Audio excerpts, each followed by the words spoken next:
også ned ad Brogade. Jeg er meget opmærksom på højre side har du Citronen, som desværre også holder lukket. En af de andre fine specialbutikker i byen, det er om herovre, det er Skomageren, Bagbræk Kochløn. Sådan. Nu er Grossestrædet over i jernbanen.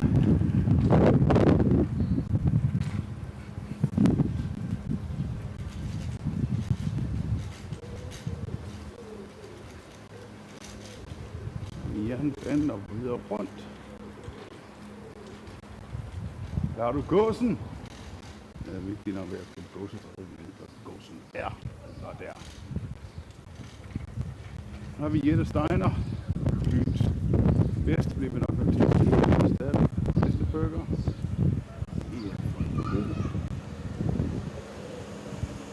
Trætneren, som har skiftet stil for den gang restauration. Så kommer vi ned til det bedsteste og lystigste sted. Strandlyst. Vi bliver nok nødt til at sige a number 1. Yes, der har vi hende. Og så har vi jo til Ærø. Skal man overnatte, så skal det jo være der til Ærø. Det her lige nede ved havnen, med Ærøfærgerne. Lige henne ved den gamle skibsbro. Det var det, som vi ville gennembrud, og vi kunne bare til brosten hen på den gamle skibsbro. Gamle pakhuse.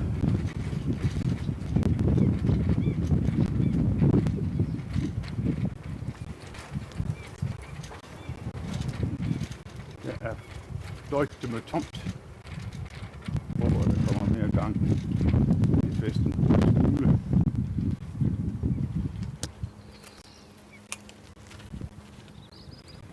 Det er færgelejet til Ærøfærgen og Rådøbroen.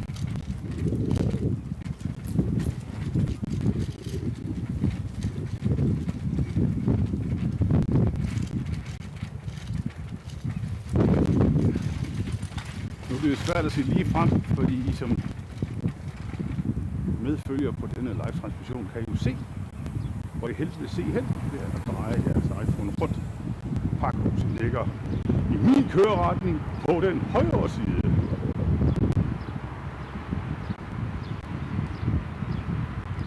Det gamle værftø, som I kan se derovre på min højre hånd, er i forhold til kørselsretningen, er blevet levende igen. Kammeratteriet er et fantastisk sted til live musik og andre ulykker. Det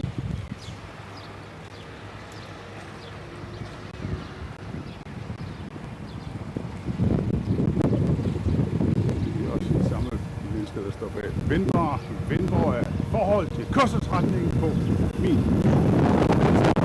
side.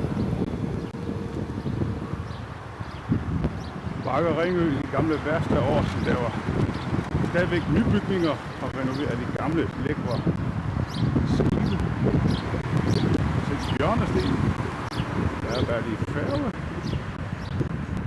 Der er et dok lige netop nu. Der var havnens fiskeriartikler i prøve. Fantastisk cool. Og der er nybyggeri, der laver noget fedt lækkert hernede mod havnen, som faktisk falder ind i havnen uden at smadre hele vores havn, så havnen stadigvæk findes som havn. Det er det, der gør forskel på de lækre byer og så de byer, der er bare blevet til pensionistboliger og ikke en pind anden. Stadigvæk lykkes for Svendborg borger og kommuner at etablere et maritimt miljø, som blander erhverv og privat og pensionister og andet godt folk.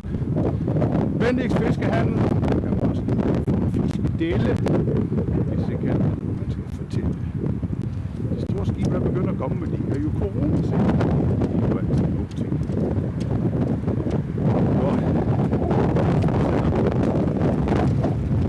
Havnetegn.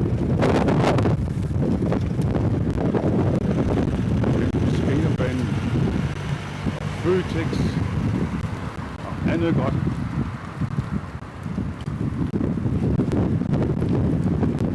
Den der del, vi har på min højre side for en godsret. Faf.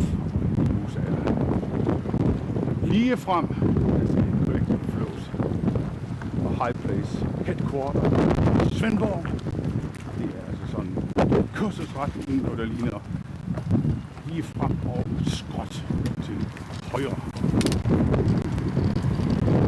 Så skal vi forsøge at forcere køreplanen i full stream live uden at dø. Det går faktisk ganske fint. Så kører vi parallelt tilbage.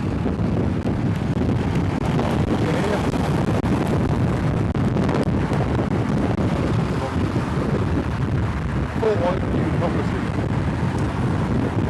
Det er bunden i for en høj by. Det er man kan. Gå direkte op fra gågaden og stikke ned til havn. Der er så meget brok, der lige skal gøres, men det er der. Når den er her. Busstation. Jensen også med jernbanen. En motorvej. Gamle romer sagde, at alle veje fører til Rom. I Svendborg, der har vi alle typer af transport, der fører til Svendborg. Det er sådan noget rødt. Igen kigger op på godsretten højre side. Har der så andet fedt. Det er Svendborg i nødskal. Svendborg, som har to live ting per dag.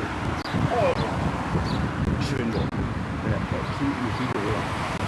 Og så må vi igen trække corona. Dog ikke disse for landet så forrolige tider. Godt. Nu er vi ved at komme rundt i havneturen og tripper tilbage op til gågaden. Fint sted.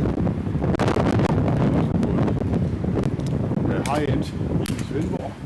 Så nu drikker vi vin. Det er fint. Fandme et godt sted faktisk. Det er svært ved. Dårligt. Der er på den første plads. Det er 2 minutter. Stærkt efterfulgt af alle andre wannabes. Godt. Så Svendborg faktisk til på virksomheden Korsbæk. Bortset fra Korsbæk og havn. Motorvej. Så har vi Korsbæk havn. Vi har det her. En krisehandler i en ældre Ford. Men ellers er det forholdsvis samme mulighed.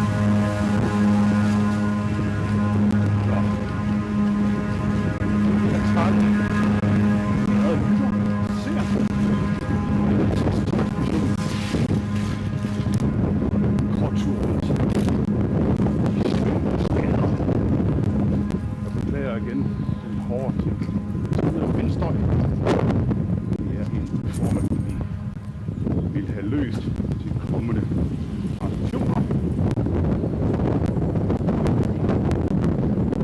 over Hellebæk. Danmarks Zimbabwe.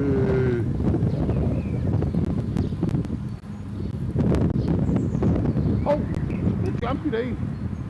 De har sgu da også deres eget sygehus i Svendborg.